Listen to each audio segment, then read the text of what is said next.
السلام عليكم ورحمة الله وبركاته. أصحابتك وحرن جنال كمركل السود وده أدي هذا مهتسنتهين ما أنت وقميص وأنا لحية لواتنك بيش اللباد فبراير سنة لباد أكون إيه اللحية لواتنك حوجا عدك يهدي ووين هاي وأنا هرجب سنة هاي هرجب أيها هي مركا اسكت دلقاته مقالك محربين أن كل وذا جو حل بان الهان عمر وكهذا الشيء مرنكي يدا مدحوين ترام هبين هو كل أحمري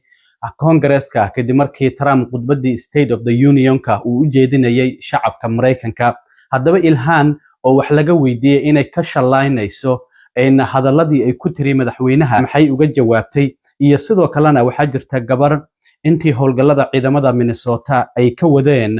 magaalada Minneapolis gaar ahaan gabar muslim ah oo Caliya Raxmaan la yiraahdo oo waliba iyadoo ballan dhakhtar u socota ciidamada ICE intay gaarigeeda xoog uga soo saareen ay xireen ilhaan gabadhaasi ay Congress-ka habeen hore u wadatay waana laga saaray oo booliska ayaa ka saaray ilhaan oo wax laga weydiiyana arrintaasi maxay ka tiri madaxweyne Trump oo isaguna mar kale yiri ilhaan Umar iyo waliba Rashida Tlaib oo labadii xubnood oo ku qaylinayay markii khudbadda habeen hore u jeedinayay yiri maskaxdoodu aad ayay u hooseysaa marka waa in dib loogu celiyaa halkii ay ka yimaadeen sida ugu dhaqsiyaha badan arrintaasina qoraal uu bartiisa True Social-ka ku soo qoray waan idin la wadaagaya madaxweyne Trump habeen hore markii khudbadda jeedinayay waxa uu sheegay in madaxweyne ku xigeenkiisa uu hogaamin doono dagaalka lagu jiro musuqmaasuqa isla shalay shir jaraa'id ayuu qabtay madaxweyne ku xigeenka waxana uu sheegay in lacagihii Medicaid-ka oo dawladda federaalka ay siin jirtay gobolka Minnesota laga jaray arrintaasi maxsiday u saameynaysa gudoomiyaha gobolka Minnesota Tim Walz oo isla maantaba ka jawaabay xilli uu soo bandhigayay sharciyo baarlamaanka loo gudbinayo oo musuqmaasuqa lagu la dagaalamayo baarlamaankana way isku khilaafsan yihiin Republicaanka iyo Dimuqraadiyiinta kuwa gobolka Minnesota qaabka musuqmaasuqa sharciyada loola dagaalamayo mid waliba sharciyo gooni ah iyo wata arrintaasina waan idin la wadaagaya in hore waxaan ognahay markii madaxweyne Trump khudbadda State of the Union-ka uu ka jeedinayay Congress-ka oo midaysan isla markaana uu la hadlayay shacabka Mareykanka waxa si toos ah ugu qaylinayay oo hadaladiisa ka soo dhaxgalayay xildhibaanada ilhaan Umar oo gobolka Minnesota laga soo doorto iyo Rashida Tlaib oo iyaduna laga soo doorto gobolka Michigan asalahaanna waalidiinteed ay Falastiin ay ka soo jeedaan mar uu Trump dhahayay shacabka Mareykanka waa inaan difaacnaa waxa la arkayay ilhaan Umar oo dhahayso adiga ayaa dad Mareykan dilaa ayaa tahay been ayaad sheegaysaa ku qaylinayso hadaba waxa jiray xubno badan oo dimuqraadiyiin ah oo khudbadda madaxweynaha aan imaanin Hakim Jeffries oo madax u ah xubnaha dimuqraadiyiinta ee aqalka wakiilada ku jira ayaa waxa uu ku waaniyay xubnaha dimuqraadiyiinta in aysan tagin khudbadda madaxweynaha haddii ay tagaana in ay iska aamusaan oo aysan hadlin arrintaasi marka telefishinka CNN-ka ayaa marka waxa uu su'aal ka weydiiyay xildhibaanada ilhaan Umar ma waxaad ku xadgudubtay talooyinkii hoggaankiina uu idin soo gudbiyay maadaama aad tagtay Congress-ka khudbadda madaxweynaha isla markaana aad madaxweynaha ka soo dhaxgalaysay markii uu hadlayay ilhaan Umar marka waxa ay tiri waxa aan rabay in aan madaxweynaha u sheego in uu markii uu dhahayay shacabka Mareykanka ayaan difaacaya inaan xasuusiyo in maamulkiisu uu deegaankayga uu ku dilay muwaadiniin Mareykan waxay ula jeedaa Alex Brady iyo waliba Renee Good oo ciidamada ICE ay ku dileen gobolka Minnesota waxa sidoo kale la weydiiyay waxa jirtay Biden intuu madaxweynaha ahaa markii uu khudbadda saas oo kale uu Congress-ka ka horjeedinayo oo shacabka Mareykanka uu la hadlayay xubno Republican oo saas oo kale Marjorie Taylor Greene ay kamid tahay oo ku qaylinayo ka soo dhaxgalayay marka waxa la weydiiyay sidoo kale ilhaan Umar maadaama Republicaanku hore arrintaasi ay ku cambaarayeen ma ka shalaynaysaa wixii idin dhaxmaray adiga iyo waliba madaxweyne Trump ayaa ilhaan Umar la weydiiyay may ay tiri arrintaasi kama shalaynayo waxana ay sheegtay inuu mar badan ku celcelinayay in uu difaacayo shacabka Mareykanka laakiin mar kastaba waxaan xasuusinayay in maamulkiisu uu mas'uul ka yahay dilka labadaas qofood oo lagu dilay magaalada Minneapolis waliba deegaanka aniga la iga soo doorto oo dad dariskeena ahaa sidaas darteed waxa ay tiri muhiimadda ay leedahay in shacabka Mareykanka la difaaco ayaan madaxweynaha xasuusinayay sidoo kale waxa la yiri ma waxa wanaagsaneed inaadan tagin goobtaasi gabi ahaanba khudbadda madaxweynuhu uu ka jeedinayo Congress-ka amaba inaad iska aamusto marka waxay tiri anigu waxaan doonayaa dadka deegaanka la iga soo doorto inay halkaas iga arkaan isla markaana ay maqlaan waxana ay xaqiijisay sidoo kale inaysan marnaba ka shalaanaynin waxyaabihii Trump ay ku tiri intii khudbadda uu jeedinayay sidoo kale gabadhii martida u ahayd oo ay waday oo Caliya Raxmaan oo gabar 43 jir isla markaana iyadoo ballan dhakhtar u socota 12 bishii January ciidamada ICE intay daaqada gaarigeeda ku jabiyeen xoog uga soo saareen waliba waa gabar baahiyaha gaara qabta oo curyaan ah ayay Ilhaan Cumar marti ahaan halkaasi u geysay marka gabadhaas ciidamada booliska ee caasimada oo Congress-ka ilaaliya ayaa ka saaray Congress-ka Ilhaan Cumar ayaa arintaasi wax laga weydiiyay waxay tiri ha arintaasi waa ay jirtaa gabadhaasi marti ahaan ayaan u waday waxaana ay sheegtay gabadhaasi in ay ciidamada Congress-ka ilaaliya gaar ahaan xarunta Congress-ka ay wadeen isla markaana ay xireen waxaana ay xaqiijisay in waliba garbaheeda dhaawacyadii markii ciidamada ICE ay xirayeen ka soo gaaray wali ay qabtay isbitaal ayaa la geeyay waana la soo daayay haddana waa nabad qabta ayay Ilhaan Cumar ay tiri haddaba Ilhaan Cumar oo arrimahaasi ka hadlaysay waxa ay tiri No, I think it was really unavoidable. The president talked about protecting Americans, and I just had to remind him that his administration was responsible for killing 2 of my constituents. I do not, and I think many people look at that moment when the president says it is our responsibility to protect Americans. And he does not acknowledge the fact that 2 Americans, 2 of my constituents, 2 of our neighbors were killed. And it was important for me to just remind the American people that the president and his administration was responsible for killing 2 American citizens. No, I think it was really important for my constituents to see me there. It was really important to my constituents to hear that I was reminding the president that Renee Good and Alex Preddy were killed under this administration.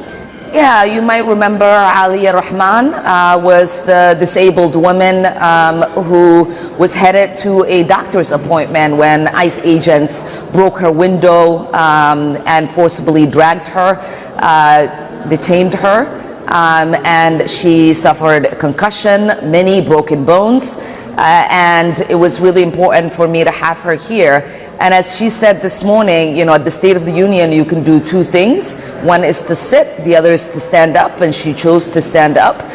We know that she was taken to the hospital after she was detained. Now she is back and safe.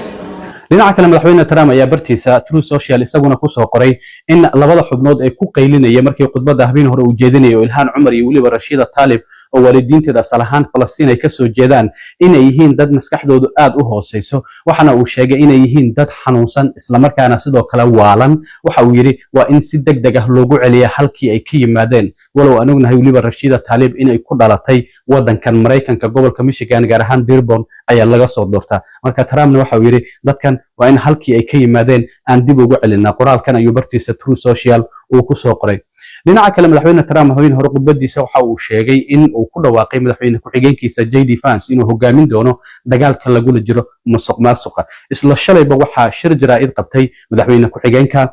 JD Vance iyo sidoo kale ninka madaxda ka ah Medicare iyo waliba Medicaid oo Dr. Mohamed Oz la yiraahdo waxana uu sheegay in madaxweyne ku xigeenka in uu ku dhawaaqayo in si ku meel gaar ah loo joojinayo lacag ilaa $500 milyan oo dollar ka badan oo dhinaca Medicaid-ka oo dawladda federaalka ay siin jirtay gobolka Minnesota waxa uu yiri lacagtaasi waan joojinaynaa ilaa iyo gobolka Minnesota uu ka soo baxo waajibaadkiisa la xiriira la dagaalanka musuqmaasuqa waxa uu sheegay adeeg bixiyaasha horey gobolku lacagihii waa uu u siiyay oo dadka adeeg bixiyaasha lacagtaasi way haystaan laakiin waxa dawladda federaalka ay joojinaysaa lacagihii gobolka Minnesota ay siin jireen ilaa iyo gobolka Minnesota uu ka cadeeyo halka uu ka joogo la dagaalanka musuqmaasuqa haddaba waa kan madaxweyne ku xigeenka JD Vance oo arrimahaasi ka hadlay We're announcing today that we have decided to temporarily halt certain amounts of Medicaid funding that are going to the state of Minnesota in order to ensure that the state of Minnesota takes its obligations seriously to be good stewards of the American people's tax money. Now, what is this going to mean? What this means is that, first of all, the providers on the ground in Minnesota have actually already been paid. The state has paid those providers the money. What we're doing is we are stopping the federal payments that will go to the state government until the state government takes its obligations seriously to stop the fraud that's being perpetrated against the American taxpayer. dhinaca kale baarlamaanka gobolka Minnesota ayaa waxay ka doodayaan sharciyo kala duwan oo qaabkii musuqmaasuqa lagula dagaalami lahaa dhinaca dimuqraadiyiinta waxyaabaha ay soo jeediyeen waxa kamid ah sharciyada ay doonayaan in lagula dagaalamo in la badiyo in la booqdo hay'adaha adeegga siiya dadka loo adeegayo oo markastaba booqasho lagu sameeyo sidoo kale background check in lagu sameeyo hay'adaha adeeg bixiyaasha oo iyagu dadka doonaya adeeggaasi inay siiyaan iyo in la casriyeeyo kombiyuutarada duqoobay ee gobolka uu ku shaqeeyo qaabka systemkaasi gabahaanba in la bedelo iyo sidoo kale in la sameeyo hay'ad la dagaalanta musuqmaasuqa dhinaca Republicaankuna iyaguna waxa ay doonayaan in la sameeyo xafiis madax bannaan kaasi oo u xil saaran la dagaalanka baarag guud in la sameeyo oo u xil saaran la dagaalanka musuqmaasuqa sidoo kale gudoomiyaha gobolka Minnesota Tim Walz oo isaguna ka jawaabay hadalkii shalay ka soo yaray madaxweyne ku-xigeenka oo sheegay in dawladda federaalka ay joojinayso lacagihii Medicaid-ka ee gobolka Minnesota la siin jiray ayaa waxa uu sheegay isla markaana soo bandhigayay sharciyo cusub oo gobolka uu doonayo musuqmaasuqa inuu kula dagaalamo ayaa waxa uu xaqiijiyay in maamulkan